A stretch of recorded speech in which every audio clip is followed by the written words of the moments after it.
Hi, my name is Elsie Easter, and today we will be discussing student diversity, which is chapter 4. The content for the lesson is how the socioeconomic status, ethnicity, and race affects academic success. Our audience for the lesson will be a mixed audience. We will have multiple ages, ranging from freshman year to your senior year. We'll have multiple ethnicities as well as races. Our objective: we'll perform a social project that shows how socioeconomic status, ethnicities, and race affect us and affect the students. After the social experiment is completed, we'll have a discussion about the differences and how they affect everyone individually, how it affects the family, and how it affects the environment and our community as a whole. We'll discuss the importance of treating everyone equally and respecting each other. We'll also discuss the importance of parental involvement in your academic career. For this lesson, we'll discuss socioeconomic status and the effect that it has on the student body.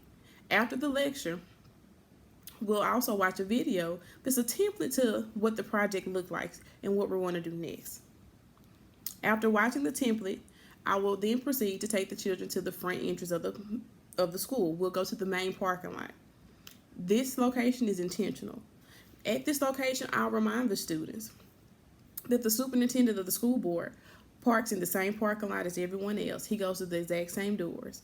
That the teachers, the principals, the maintenance workers, the custodians, the cafeteria workers, the students, everyone goes through the same doors.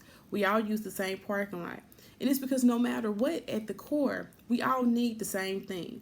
And we all deserve to be respected and to have our differences be on display, but in a good way. And that everyone should be treated equally. So then I'll proceed to tell the children my story and how my mother was a teen mother of myself and my older sister. After high school, she went on to be a custodian at the local junior high.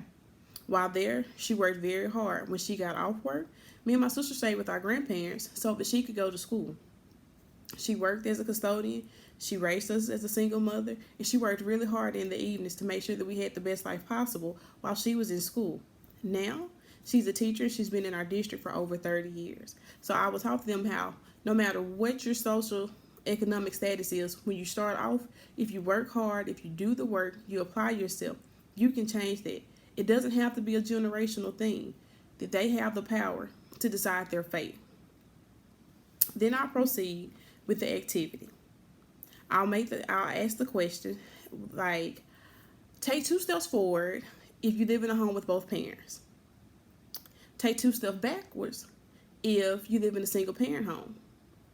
Take 2 steps forward if you live in a home with an extended relative or someone that's not actually a relative. Then I'll say, take 2 steps forward if that caregiver, whether it's your parent or the relative, has attended college or a trade school. Take 2 steps backwards if they weren't able to do so, if they never went to trade school or if they never went to college. Take 2 steps forward if your parent or your caregiver is employed. Take 2 steps backwards if you're not able to participate in extracurricular activities, but you would like to. Take 2 steps forward if you have a private tutor or if you're able to attend tutoring that's not provided by the school. Take 2 steps backwards if in the evenings you're responsible for watching your younger siblings. Based on the assessment, then I'll pair students with someone that seems to be different than them. I'll allow them the time to discuss their differences, discuss the things they have in common, to actually get to know each other so they can see that even though we have some differences, most of us have many things in common and we all want and need the same thing. Then I'll have the students write a paper to go home. They'll interview their parents and they'll see how socioeconomics has affected their family. They'll write a paper on how socioeconomic status, race, and ethnicity is affecting their current lives. And then we'll discuss it again together when we meet back at the next class period. At the core of the lesson, I want the children to understand that with parent involvement and with drive, that they too can change their lives. that their socioeconomic status, their ethnicity, nor their race defines who they are, but what is the work that they're willing to do, their work ethic. I'll remind them that hard work beats talent every time talent doesn't work hard. Thank you.